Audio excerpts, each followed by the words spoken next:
कि रूस ने यूक्रेन में मौजूद नेटो के 20% हथियारों को पूरी तरह से तबाह और बर्बाद कर दिया है। भयंकर युद्ध के बीच में ये यूक्रेन के लिए बहुत बड़ा नुकसान माना जा रहा है। हैरानी की बात तो ये है कि यूक्रेन को नेटो ने 20 लाख करोड़ के हथियार अब तक दिए हैं। बावजूद इसके यूक्रेन की सेना पूर्वी और दक्षिणी यूक्रेन में रूस से बुरी तरह हार रही है। हालात ये हो चले हैं कि कई फ्रंट लाइन पर अब यूक्रेनी सैनिक सरेंडर तक करने को मजबूर होते जा रहे हैं।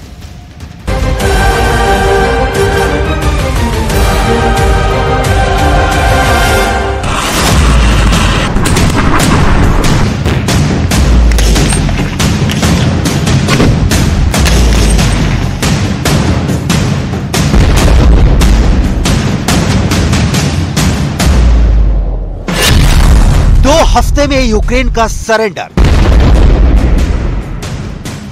यकीन करना मुश्किल है, लेकिन रूस का यह दावा बिल्कुल सही साबित हो रहा है कि नाटो के हथियार अब यूक्रेन के लिए ही काल बन चुके हैं। ज़ेलेंस्की को जब नाटो ने हथियार दिए थे, तब से यही दावा किया गया था कि 20 लाख करोड़ के हथियार यूक्रेन सेना को ऐसी जबरदस्त ताकत दे चुके हैं जो पुतिन की सेना महज 15 दिन में घुटने टेकने पर मजबूर कर देंगे। लेकिन देखिए, पिछले 4 महीने से रूस चुन चुन कर नाटो के हथियारों को यूक्रेन की जमीन पर तबाह कर रहा है। अब तो दुनिया के कई डिफेंस एक्सपर्ट ने यहां तक दावा कर दिया है कि पिछले 2 हफ्ते में रूस ने यूक्रेन के 20% हथियारों को तबाह करके रख दिया है।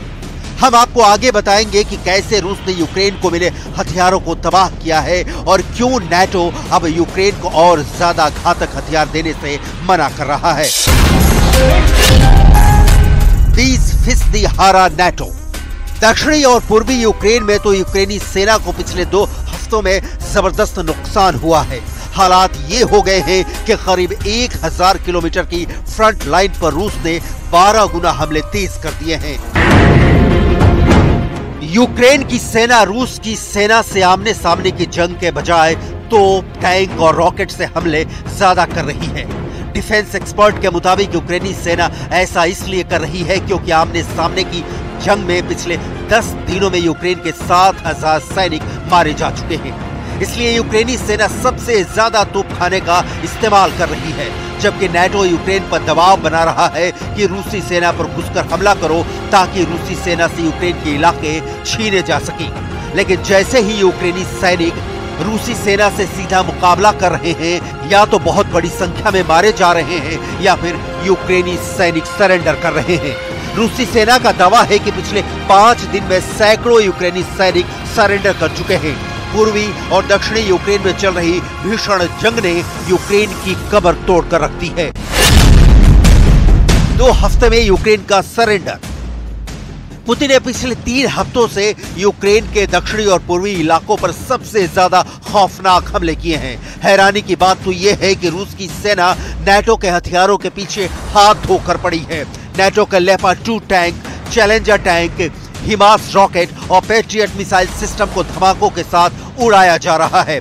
अब तक यूक्रेन का 45% तोपखाना रूस तबाह कर चुका है, जबकि यूक्रेन को नाटो से मिले 31% हथियार कारखाने में मरम्मत के लिए भेजे जा चुके हैं। इधर पुतिन के हवाई और जमीनी हमलों ने यूक्रेन के टैंकों का कचूमर निकाल कर रख दिया है। रूस के दावों के मुताबिक यूक्रेन के दर्जनों टैंक जोरदार धमाका से उड़ा दिए जा रहे हैं, जिसमें से कई टैंक धमाकों की वजह से पेड़ पर लटक गए और कई जमीन में दफन हो गए।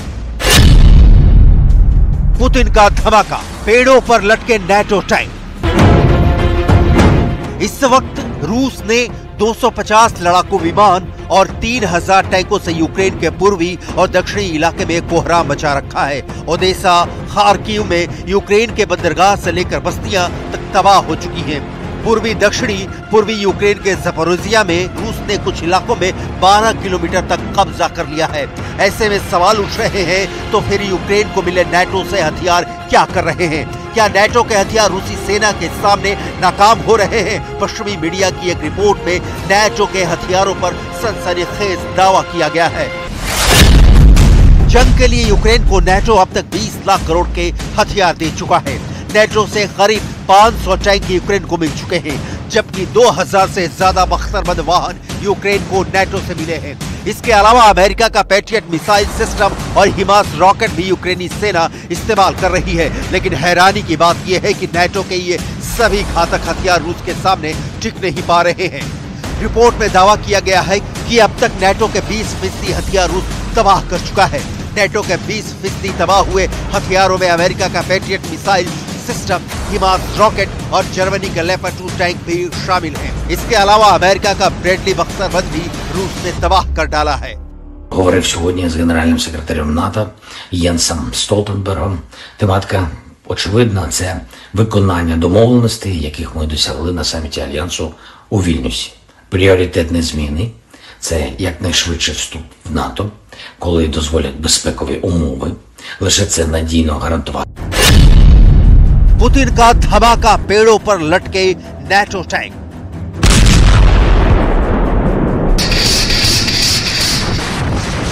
पूर्व से दक्षिण तक पिछले 24 से 36 घंटे के अंदर रूसी सेनाएं यूक्रेनी सेना पर भारी पड़ती दिख रही हैं। हारते और पिटते यूक्रेन की हालत देखकर America, France, Britain, Germany, Poland जैसे नाटो देश भी यूक्रेनी सेना के काउंटर अटैक को लेकर बेहद नाराज होने लगे हैं। उन्हें ऐसा लग रहा है कि यूक्रेन अपने युद्ध में नाटो को जानबूझकर इतना ज्यादा फंसा रहा है ताकि नाटो को रूस के खिलाफ सीधा युद्ध करने के लिए मजबूर होना पड़े। रूस ने जिस तरह से यूक्रेन के खार्किव में ट्रिपल अटैक किया है वो हैरान करने वाला है। 1 लाख सैनिकों के साथ लगभग 1000 टैंकों से हमला नाटो और यूक्रेन के होश उड़ाने वाले साबित हो रहे हैं। इधर ज़ेलेंस्की ने नाटो पर भड़कते हुए साफ कह दिया है कि अगर 72 घंटे में बिगड़े हालातों को नहीं संभाला गया तो फिर कुछ भी हो सकता है। लेकिन रूसी सेना की तरफ से जो तस्वीरें जारी की गई हैं वो हैरान करने वाली हैं। रूस ने लोकेशन तो नहीं बताई है लेकिन दावा किया है कि यूक्रेनी सैनिक अपनी जान बचाने के लिए तेजी से सरेंडर कर रहे हैं। यूक्रेनी सैनिकों का सरेंडर। रूसी सेना ने यह नहीं बताया है कि पूर्वी और दक्षिणी यूक्रेन के किस इलाके में यूक्रेनी सैनिकों ने सरेंडर किया है, लेकिन दावा किया गया है कि 200 से ज्यादा यूक्रेनी सैनिकों ने पिछले 5 दिन में सरेंडर किया है। कुछ रिपोर्ट के मुताबिक यूक्रेनी सेना ने ज़पोरिजिया के ओरिखेव और रोबोटिन इलाके में सरेंडर किया है, लेकिन इसकी पुष्टि नहीं हो पाई है। दावा यह भी किया जा रहा है कि यूक्रेनी सैनिक इसलिए भी सरेंडर कर रहे हैं ताकि उनकी जान बच सके। अगर यूक्रेनी सैनिक वापस भागते हैं तो यूक्रेन के सैनिक ही उन्हें मार देंगे। इसीलिए यूक्रेनी सैनिक मरने की बजाय रूस की सेना के सामने सरेंडर करना बेहतर समझ रहे हैं।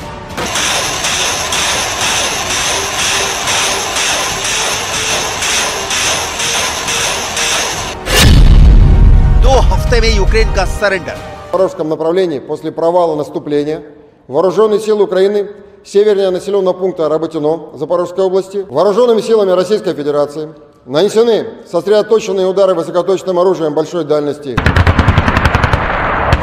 रूस का यहां तक दावा है कि महज 4 दिन की प्रचंड जंग में ज़पोरिजिया की लिमन फ्रंट लाइन पर रूसी सेना ने 12 किलोमीटर इलाके पर कब्जा कर लिया है। ज़पोरिजिया के ओरिखेव और रोबोटिन यूक्रेन पर पिछले 24 घंटे में पुतिन ने 2 तरह के हमले बेहद तेज कर दिए हैं। हम आपको बता दें, रूस की सेना ओदेसा और खार्किव में अलग अलग टारगेट पर हमला कर रही है। पहले खार्किव के बारे में समझ लीजिए। पुतिन की सेना 350 वर्ग किलोमीटर में फैले खार्किव इलाके पर 1 लाख सैनिक, 555 तोप, 370 एवएलआरएस और 900 टैंक से स्टॉर्म जेड हमले शुरू कर दिए हैं। आप इसी से अंदाजा लगा सकते हैं कि महज 48 घंटे के अंदर रूस ने खार्किव में 10% इलाके पर कंट्रोल करने का दावा किया है। 20% हारा नाटो। वहीं अगर यूक्रेन के ओदेसा की बात करें तो यहां पर पुतिन यूक्रेन को दाने दाने के लिए मोहताज कर रहे हैं। क्राइमिया पुल पर हुए हमले के बाद से रूस की सेना मिसाइल, रॉकेट और तोपखाने से यूक्रेन के अनाज भंडारों को चुन चुन कर निशाना बना रही है। रूस के दावों के मुताबिक उनकी सेना ने ओदेसा के गोदाम में भरा हुआ 70,000 टन अनाज तबाह कर डाला है, जबकि ज़ेलेंस्की का दावा है कि रूस ने 10 लाख टन अनाज भीषण हमलों में बर्बाद कर दिया है। यहाँ तक कि रूस ने यूक्रेन का 60,000 टन अनाज अपने कब्जे में ले लिया है। Сьогодні я з главою уряду Ірландії. Він був в Україні з візитом. Ірландія – один з найбільших енергійних наших партнерів в Європі. І хоч країна нейтральна, ірландці не залишаються нейтральними до моральних викликів. В умовах такої агресії вони чітко на світлому боці історії і допомагають нам як політично, так і